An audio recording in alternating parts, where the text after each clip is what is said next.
ya no hasta los dientes, hasta las entrañas, diríamos. Y vemos, por un lado, que están diciendo, se viene la guerra, es imposible que esto ya no exista. Y la gente está como adormecida. Por un lado, vemos las noticias, aquellos que verdaderamente no miran cosas que no les sirven a su vida, sino que están mirando lo que puede pasar, lo que puede suceder, no con temor y terror, sino verdaderamente enterándose de lo que va a venir en el futuro. ¿Cuántos de nosotros, sabiendo esto de lo que va a pasar, miramos a nuestros hijos, miramos nuestro entorno y decimos, Señor, ¿qué será de todo esto? Ya está, Parece cosa loca, utópica, pero solamente hace falta que no escuche al pastor, escuche las noticias. Escuche las noticias internacionales, la locura generalizada que hay en el mundo. Se cumple la palabra de Dios al 100%. Pero el mundo está dormido. Esto es como cuando Dios manda a Noé y le dice, Noé, empezá a decirle que va a llover agua. Era difícil porque en aquella época no llovía agua. Están los estudios arqueológicos y demás, ¿no? Donde habla, donde la tierra emergía, esa niebla que era la que regaba la tierra. Pero claro, Noé era un loco y dijo, viene el fin del mundo, arrepiéntanse. Empezaron a pasar los años. Entonces dijeron, siempre lo mismo, este está diciendo lo mismo, está haciendo un arca, el loco este. Pero un día empezó a llover. Y un día empezaron a llover los misiles, ¿no? Lo dice EBR, ¿cómo se llaman? Muchos de ellos. Uno se llama Titán, el otro se llama Satanás. Le han puesto hasta el nombrecito a los misiles, a las ojivas nucleares. Pero la gente está como dormida. Pero lo más tremendo cuando vemos que la iglesia está dormida. Que saben que también está por pasar esto, que se viene. No voy a hablar ya de tiempo, porque parece que las cosas se han acelerado de una forma tan impresionante que ya no puedo describir ni más o menos tener una noción de si va a ser dentro de 3 años, 2 años, un mes. Puede pasar en cualquier momento. Porque bíblicamente todo se cumplió. Está todo cumplido. La maldad del hombre llegó allá arriba. Así toda la gente está dormida. Pero lo que causa estupor dentro de la faz de los creyentes es que la iglesia duerme. No hay una desesperación dentro de las iglesias, estoy hablando masivamente en todas las iglesias del país, del mundo, que están viendo que esto se va a caer a pedazos y no toma reacción. No tomamos reacción internamente y particularmente. Y la prédica de hoy está basada en esto. El maligno domina todo, menos a los hijos de Dios. Menos a los hijos de Dios. Y muchas veces Dios nos lleva a probar nuestra fe. Yo escuchaba a Karina recién. Digo, Karina me está sacando parte de la prédica, ¿no? Porque qué fácil es ser creyente cuando todo está bien, cuando todo te va bien, cuando todo te va bomba, cuando todo te sale de primera. Pero cuando las cosas no salen bien, cuando las luchas y las pruebas emergen en tu vida, ¿a dónde está esa persona que predicaba y glorificaba a Dios constantemente por todo lo que tenía? ¿A dónde se fue tu Dios? ¿Por qué camino se fue? Y esa guerra espiritual comienza en los cielos. Vamos al libro de Job. Y Job dice que era el más rico de todos los orientales. El libro de Job es más viejo que el Génesis. ¿No? Aquellos que hemos estudiado la palabra de Dios, sabemos muy bien que antes de que se escriba el Génesis ya se había escrito el libro de Job. Fíjense qué profundidad tiene el libro de Job. Dice que era el más rico de todos los orientales, vivía muy bien, tenía 7 hijos, 3 hijas, la riqueza por doquier.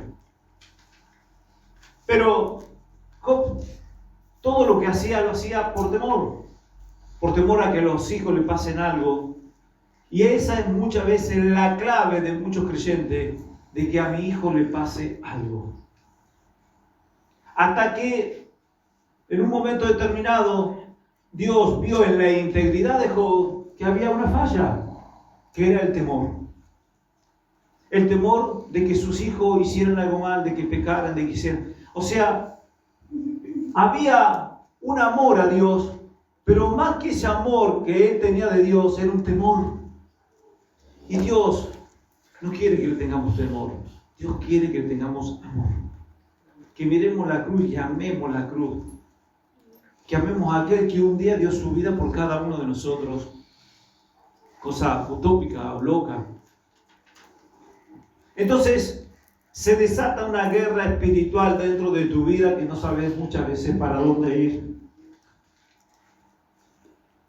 Y ese temor que era infundido en el corazón y en la mente de Job, nacía de Job mismo. No era por culpa del diablo, era de Job mismo.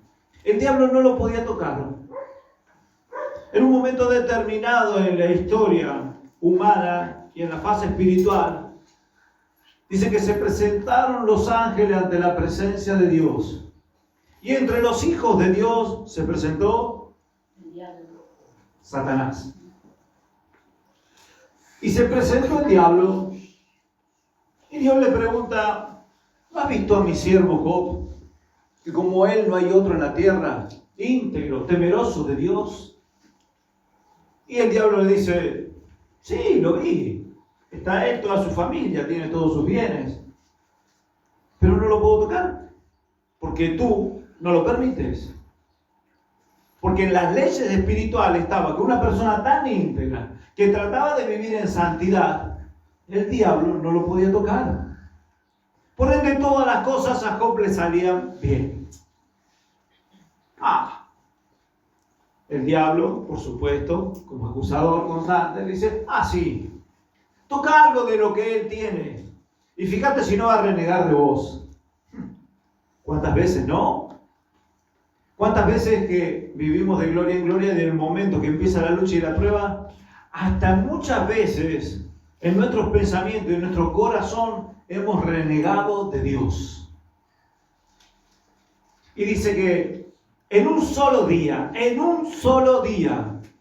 Job perdió todo. Perdió su ganado, perdió sus bienes, perdió hasta su esposa. Pero lo que más le dolió a Job es haber perdido a todos sus hijos en un día. Los 10 hijos de Job murieron en un solo viento que arrasó el lugar donde ellos estaban, y no quedó ninguno vivo. Así todo, dice que Job agachó su cabeza, tiró ceniza sobre su cabeza y sobre su cuerpo, y no renegó de Dios. Su mujer, dolorida por la situación, le dijo: ¿cómo vas a seguir creyendo en Dios? Reniega de Él y muérete. Una mujer maravillosa que no entendía verdaderamente la sintonía espiritual de lo que se estaba viviendo. Así todo, dice la palabra de Dios, que Job no renegó de Dios. No renegó de Dios. Renegó del día en que él nació y todo lo demás. No renegó de Dios. Pero otra vez se presentaron los hijos de Dios ante la presencia del Creador. Y Dios le dice a Satanás: ¿y cómo lo viste, Job? Le dio una paliza. No sé si va a seguir creyendo. Pero Dios le dice: sí, fíjate vos, ante todo lo que vos me incitaste a que él le pase, él no renegó de mí.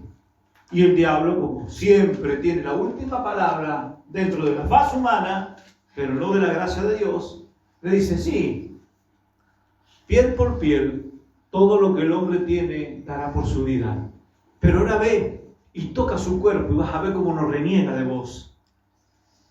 Job había perdido todo. Los bienes, su familia, su esposa. Pero todavía él estaba íntegro humanamente. ¿Qué le pasó a Job? Un cáncer de piel. Terrible. Una enfermedad terrible.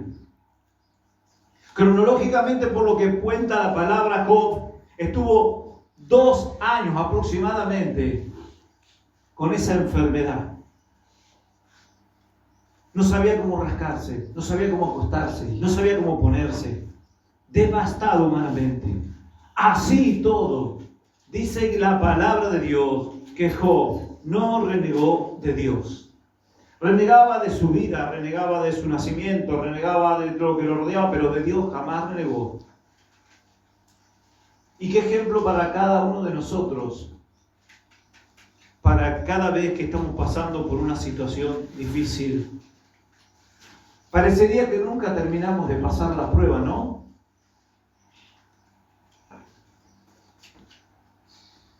Y es que muchas veces las vamos a terminar de pasar porque nunca las pasamos. Porque ante tal suceso renegamos de Dios, de cositas chiquitas como de cositas grandes. Pero si a veces no podemos superar las cosas pequeñas, ¿cuánto más las cosas grandes? Pero me quedé sin trabajo, no sabés lo que es esto. ¿Eso es lo terrible? ¿Estás vivo? ¿Podés caminar? ¿Podés hablar? ¿Tenés tu familia que todavía están vivos? ¿Estás renegando porque te quedaste sin trabajo? ¿Estás renegando porque no llegas a fin de mes? ¿Estás renegando porque, no sé, se te dobló el tobillo? ¿Estás renegando porque te golpeaste con el martillo en la mano? ¿Estás renegando? ¿Estás renegando? No pasamos ni lo más ínfimo. Porque ya parecería que Dios se va de nuestra vida, que Dios no está. ¿Dónde está Dios? Que estoy pasando por esto, es tan terrible. No queremos ni mirar los documentales o los noticieros de los hermanos que están siendo acribillados, muertos, asesinados, torturados en Sudán, en Nigeria. Los cristianos que por seguir la cruz de Cristo están siendo asesinados y masacrados. No queremos ni mirar eso, porque no nos queremos ni comparar. Y como siempre decimos, vos no sabés la que estoy pasando yo. ¿Y yo la que estoy pasando? Siempre son más grandes las unas de las otras. Y la guerra espiritual está en tu cabecita, que no podés comprender los momentos y los tiempos que Dios está permitiendo que vos pases sobre la tierra. No toleramos la lucha y la prueba, porque Dios cuando nos pone a prueba parece que no podemos pasar el primer nivel. No llegamos ni al segundo cielo. Y la batalla espiritual se liga ya en el tercer cielo, donde el diablo se presenta cada día y le pide a Dios tomar tu cabeza para destruirte, para aniquilarte. Y no comprendemos esto y vivimos ligados a nuestra humanidad y a nuestros pensamientos y queremos que Dios haga lo que yo digo y no hacer lo que Dios quiere que hagamos. Por ende, nos encontramos enfrentados a Dios. Y el diablo sabe a dónde ir. El diablo sabe a dónde tocar. Primeramente, he estado hablando con muchos hermanos y, como quien dice, sincerándonos, la debilidad más grande que tal vez nosotros tenemos son con nuestros hijos. ¿No? A mi hijo que no lo toque. A mi hijo que no le pase nada. Recordaba en los tiempos donde se hacía la colimba o la conscripción, las madres y muchos padres que se desahuciaban porque al hijo le tocaba la conscripción, le tocaba la colimba. Vieron que está ese dicho, la colimba no es la guerra. Pero bueno, eran momentos de la vida que había que pasar. Entonces, las madres se lamentaban porque al hijo le tocaba la colimba. Pero yo no las veía a esas madres lamentarse cuando su hijo con 17, 18, 19 años salían a la calle, se ponían borrachos, se ponían tatuajes, se ponían aro, que sufre uno, que le tienen que andar inyectando, que tienen que andar gastando plata. Para eso no sufrían esas madres. Sufrían porque iban a hacer la colimba. No sufrían porque sus hijos tal vez iban de farra o de farranda, como se decía en aquella época, y se drogaban, se ponían hasta las manos, se vivían peleando. eso no había problema, porque el hijo estaba en la casa. No estaba haciendo la colimba, no estaba haciendo la conscripción. Y usted la escuchaba cada vez que hacían el sorteo para hacer la conscripción y dice, ¡ay Dios! Lloraban, se lamentaban porque el chico tenía que ir un año a servir a la patria. Pero después no les importaba. Si el hijo salía de sol y iba rompiendo los vidrios, iba rompiendo los carteros, como me hicieron muchas veces, te tocaban, te rompían las puertas, desastre. No le importaba a la madre eso. A la madre lo que le importaba es que no haga la colimba y que esté con él en la casa. Y qué mal que como creyente muchas veces no nos ligamos a la palabra de Dios. Conozco gente de mucha fe, pero con la debilidad por sus hijos. Piel por piel, todo lo que el hombre tiene, dará por su vida. Y qué duro que se pone esto. Qué duro que se pone entender esto. Porque por la palabra de Dios, Dios nos dicta y nos manda a cómo crear nuestros hijos y cómo debe funcionar nuestra vida para que el maligno no nos toque. Y no nos estamos dando cuenta que tenemos una guerra espiritual total, constantemente en nuestras vidas, donde el diablo insta a nuestra mente y a nuestro corazón a hacer lo que nosotros queremos y no lo que Dios quiere. Él no descansa, Vieron que siempre digo, mientras vos estás durmiendo, Satanás está alrededor de tu cama viendo cómo te va a destruir. Claro, pero no lo ves al diablo. Eso es fe. Encontramos un caso muy especial en la palabra de Dios, ¿no? Con Abraham. Impresionante. Lo de Abraham es impresionante. ¿Saben que Abraham nació en Ur de los Caldeos? Un sumerio, un asirio. Un hombre que vivió entre medio de la idolatría. Que para él era muy común ver padres entregar a los hijos a Moloc, a Belcebú y a los dioses que había en aquella época. Sacrificar hijos era lo más sublime que hacían las personas para tener un beneficio. Y esos pueblos habían creado y hecho de esa forma en creer que eso era lo correcto, entregar el hijo. Pero un día Dios le habla a Abraham. Dice: Abraham, yo soy el Dios verdadero. En todo un pueblo, en una multitud de gente, Dios elige a una persona para hablarle al corazón y a la mente y le dice: vos tenés que salir de acá. Yo soy el Dios verdadero, vos tenés que salir de acá. Y como todos sabemos la historia de Abraham y Sara, que Sara no podía tener hijos, bueno, Dios le promete un hijo a Abraham, su único hijo. Y hay partes que verdaderamente son para pensarlo y repensarlo, ¿no? Quiero leer esta parte, yo quería evitarlo, pero lo voy a tener que leer. Capítulo 24 del Génesis. Era Abraham ya viejo, bien avanzado en años, y Dios había bendecido a Abraham en todo. Y dijo Abraham, escuchó, ¿no? Dice que Dios lo había bendecido en todo, Abraham. Y dijo Abraham a su criado, el más viejo de su casa, que era el que gobernaba en todo lo que tenía: pon ahora tu mano debajo de mi muslo. Te juraré por Jehová, Dios de los cielos y de la tierra, que no tomarás para mi hijo de mujer. Perdón. Me fui. Capítulo 22 de Génesis. Como no lo tenía pensado leer. Capítulo 22 de Génesis, versículo 1. Aconteció después de estas cosas que probó, ¿escuchó? Que probó Dios a Abraham. Y le dijo, y él respondió: heme aquí, Señor. Y dijo: toma ahora tu hijo, tu único hijo, a quien amas, y vete a tierra de Moriah, y ofrécele allí en holocausto, sobre uno de los montes que yo te diré. Y Abraham se levantó muy de mañana y enalbordó su asno y tomó consigo 2 siervos suyos y a Isaac su hijo, y cortó leña para el holocausto y se levantó y fue al lugar que Dios le dijo. Al tercer día alzó Abraham sus ojos y vio el lugar de lejos. Entonces dijo Abraham a sus siervos: esperad aquí con el asno, y yo y el muchacho iremos hasta allí, adoraremos y volveremos a vosotros. Y tomó Abraham la leña del holocausto y la puso sobre Isaac su hijo, y él tomó en su mano el fuego y el cuchillo, y fueron ambos juntos. Entonces habló Isaac a Abraham, su padre, y le dijo: Padre mío. ¿Sabe que hay veces que me traslado a ese momento?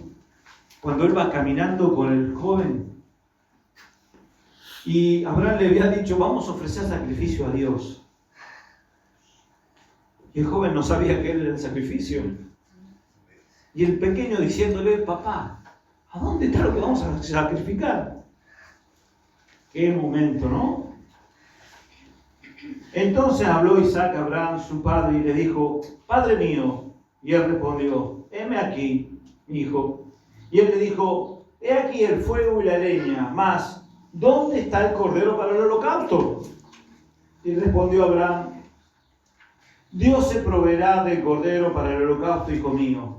E iban juntos. Y cuando llegaron al lugar que Dios le había dicho, edificó allí Abraham un altar y compuso la leña y ató a Isaac su hijo y lo puso en el altar sobre la leña. Y extendió Abraham su mano y tomó el cuchillo para degollar a su hijo.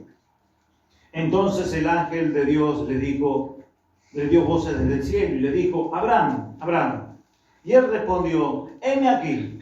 Y dijo: no extiendas tu mano sobre el muchacho, ni hagas nada, porque ya conozco que temes a Dios, por cuanto no me rehusaste tu hijo, tu único hijo. Entonces alzó Abraham sus ojos y miró, y he aquí sus espaldas un carnero trabado en una zarza por sus cuernos, y fue Abraham y tomó el carnero y lo ofreció en holocausto en lugar de su hijo. Y llamó a Abraham el nombre de aquel lugar: Jehová proveerá. Por tanto, se dice hasta hoy: en el monte de Jehová será provisto. Y llamó el ángel de Dios a Abraham por segunda vez desde el cielo y le dijo: por mí mismo he jurado, dice Dios, que por cuanto has hecho esto y no me has rehusado tu hijo, tu único hijo, de cierto, te bendeciré, te multiplicaré tu descendencia como las estrellas del cielo y como la arena que está en la orilla del mar. Y tu descendencia poseerá las puertas de sus enemigos. ¡Wow! ¡Qué prueba! ¡Qué prueba! Es meterse en la Biblia, meterse en ese momento, entrar en ese momento donde Dios le está pidiendo el hijo. Lo único, no tenía 10 hijos como Job, tenía uno solo, que lo tuvo después de viejo y después de toda esa andanza que tuvo que tener Abraham. Para Abraham tal vez era algo muy común, porque él salía de un pueblo pagano, idólatra, de ofrecer holocausto por hijos. Y tal vez para él era algo común que un hijo se ofreciese a su Dios. Y ahí hay un corte total que Dios hace en la vida de Abraham.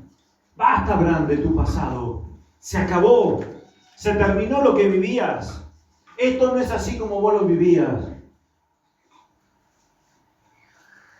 He comprendido tu fe. He comprendido tu amor. Pero tu pasado está pisado y de ahora en más, esto no se hace más. Ahora vas a hacer lo que yo te mando, vas a cumplir mis leyes, mis mandamientos, vas a vivir y vas a adoctrinar a tu hijo de acuerdo a la enseñanza que yo te voy a dar de ahora en adelante. Y las promesas de Dios son impresionantes, impresionantes. Por eso cuando uno vive bajo la óptica, bajo el poder de Dios, cumpliendo sus leyes y sus mandamientos, no puede haber un cristiano pobre y miserable. No, porque si no Dios sería mentiroso, sería injusto. ¿Por qué no recibimos las bendiciones que Dios promete? Porque estamos dudando. O porque hay temor, como le pasó a Job. O porque verdaderamente estamos desconociendo verdaderamente la voluntad de Dios sobre nuestras vidas. Gracias. La voluntad de Dios sobre nuestras vidas. Y Dios nos prueba casi siempre en eso que es tan específico como son nuestros hijos. Siempre te prueba. Siempre. Somos débiles. Somos muy débiles con nuestros hijos. Aquellos que adoctrinan a sus hijos en la voluntad de Dios, verdaderamente tienen los frutos, porque los frutos no son solamente para él, son para sus hijos. La palabra dice la descendencia. Siempre vivimos hablando de nuestra descendencia. Queremos para Dios, queremos para nuestros hijos lo mejor, pero no hacemos lo que Dios manda. Porque cuando tengo que adoctrinar mi familia, mi casa, mi hogar, no lo hago. Porque no me quiero poner bajo la óptica de Dios, no quiero cumplir los mandamientos de Dios, porque yo tengo mis pensamientos y vivo de acuerdo a mi propia opinión. Y nosotros los creyentes no tenemos que vivir bajo nuestra propia opinión, bajo nuestros propios pensamientos, tenemos que vivir bajo los decretos y los mandamientos de Dios. Y las promesas de Dios se van a cumplir.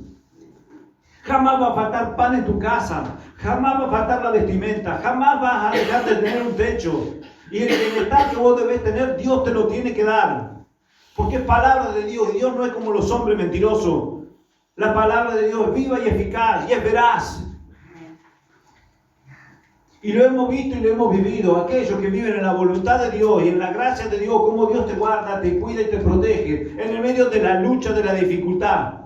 Aunque vos veas el cielo negro, aunque digan que viene la tercera guerra mundial, yo voy a confiar en Dios y yo voy a hacer lo que Dios manda, porque Dios me va a bendecir y me va a guardar en el peor momento de mi vida. Dios va a estar conmigo, me va a sustentar. Nos cuesta creer verdaderamente en Dios. El temor nos inunda. Yo no estoy diciendo que vos sos un pecador por tener temor, no. El temor es algo inherente al ser humano y es lógico que muchas veces venga el temor sobre nuestras vidas, porque los grandes hombres de Dios tuvieron temor en diversas situaciones. Un Elías, un Jeremías, un Isaac hablan del temor que tuvieron en un momento determinado hombres de Dios. Pero esos hombres de Dios dicen que clavaron rodillas, se arrodillaron, clamaron a Dios. Y cuando se levantaron íntegros, confiando, creyendo y entendiendo que Dios estaba con ellos. Porque pudieron vencer en esa guerra espiritual de rodillas todo lo que venía a su mente, todo lo que nacía de su corazón y de su ser, ese temor, ese terror que venía por diversas circunstancias. No lo mando al chico a jugar al fútbol porque tengo miedo que se quiebre. No lo mando al chico a pescar porque tengo miedo que se caiga al agua y se ahogue. No lo quiero mandar ya ni a la escuela porque a ver si se golpea con los compañeritos en la escuela. Tengo temor de todo. Tengo temor que si lo mando a la plaza, al chico lo lleven y se lo violen. Y tengo temor de esto y tengo temor de lo otro. Vivimos con un temor por nuestros hijos. Ni siquiera por nosotros, por nuestros hijos. Pero Dios te está diciendo, hey, vos haces lo que te mando. Y yo me voy a ocupar de tus hijos. Yo me voy a ocupar de tus hijos. Che, ¿acaso vos sos más protector que Dios? ¿Acaso nosotros tenemos más poder que Dios para proteger a nuestros hijos?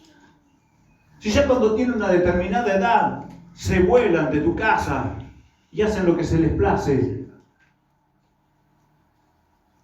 ¿cómo nos cuesta creer en Dios? Y es que por eso vivimos de prueba en prueba y de lucha en lucha.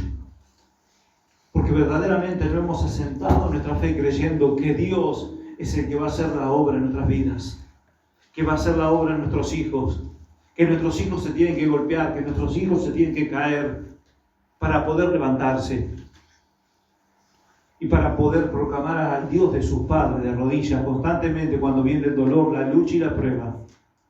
Porque la enseñanza que le debemos dar a nuestros hijos es que la vida es una lucha, es una prueba constante.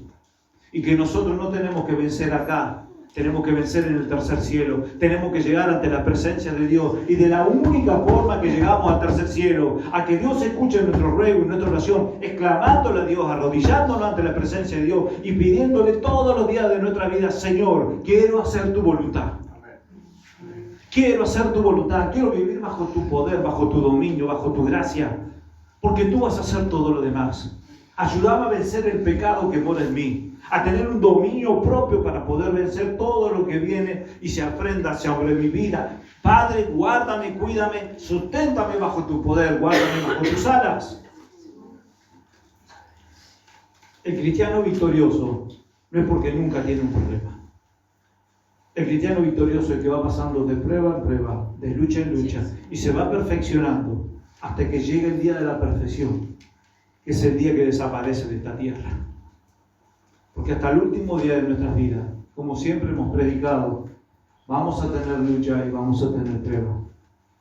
Dios nos guarde en cada momento, en cada instante de nuestras vidas, para poder aferrarnos a Él y no renegar de Él.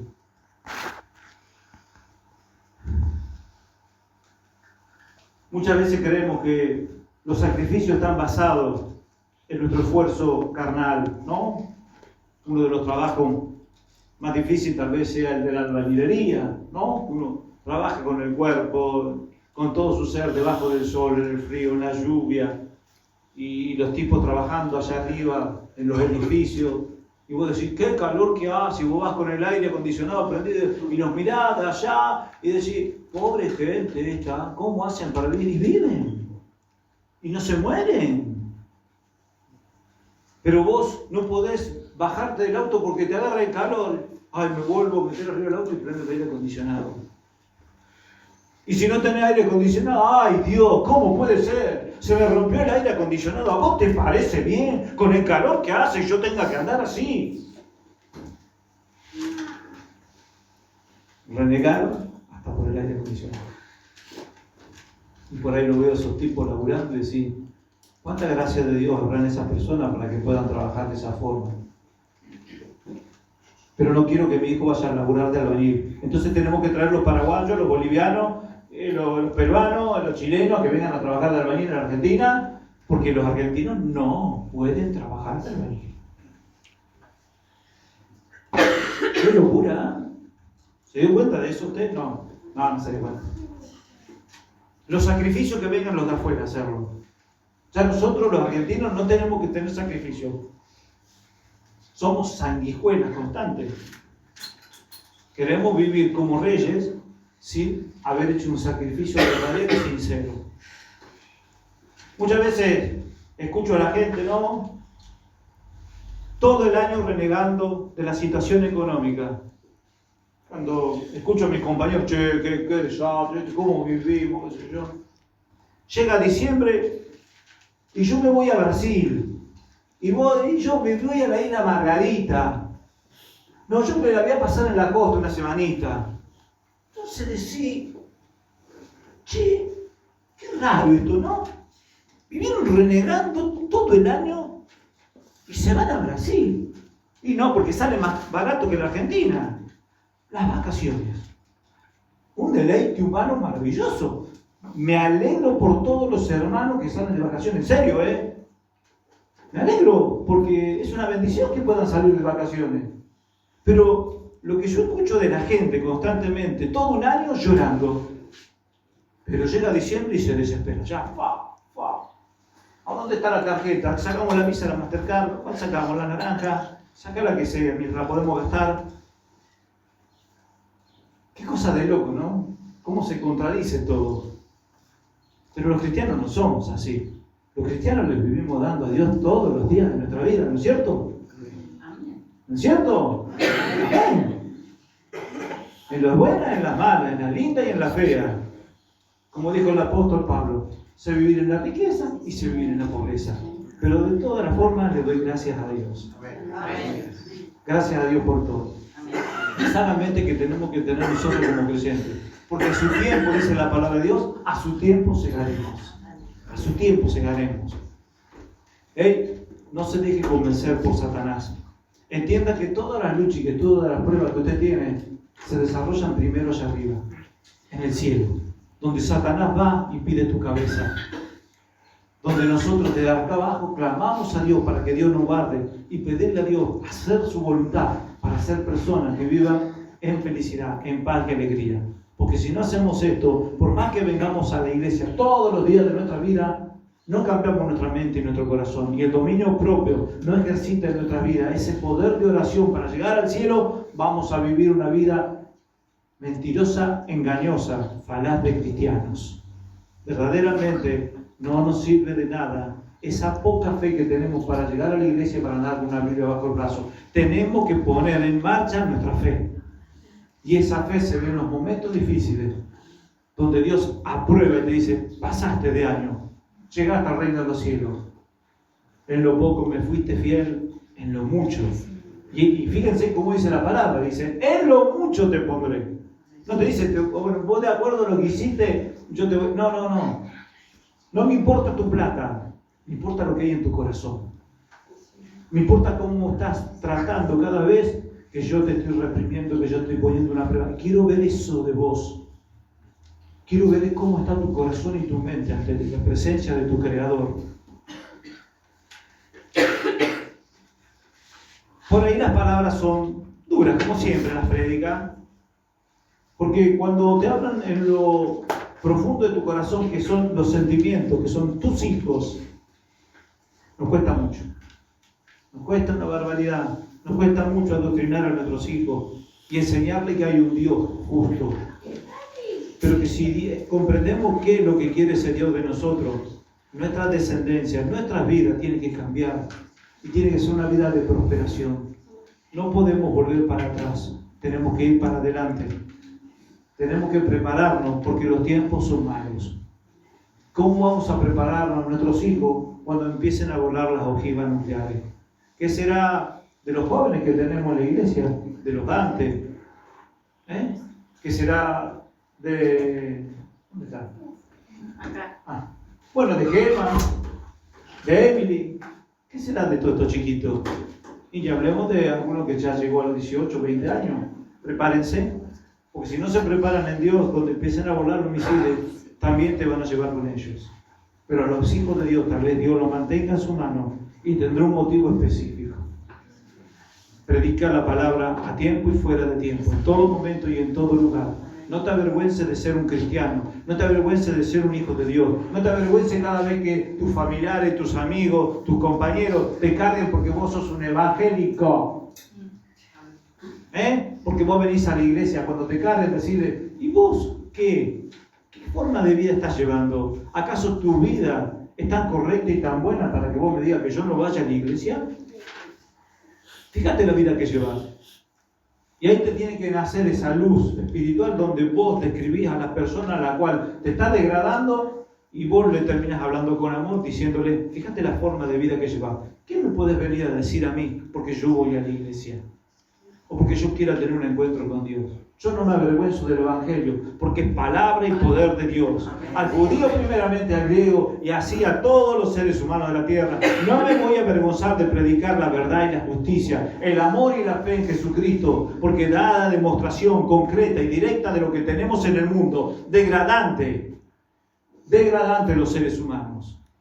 Pero ellos se jactan y se burlan de vos. Déjalos. Viví como Dios manda. Y nadie te venga a decir cómo vos tenés que criar a tus hijos. Porque la palabra de Dios es viva y eficaz. Y ella es la que te dice cómo tenés que criar a tus hijos. Vamos a orar al Señor. Eterno y poderoso.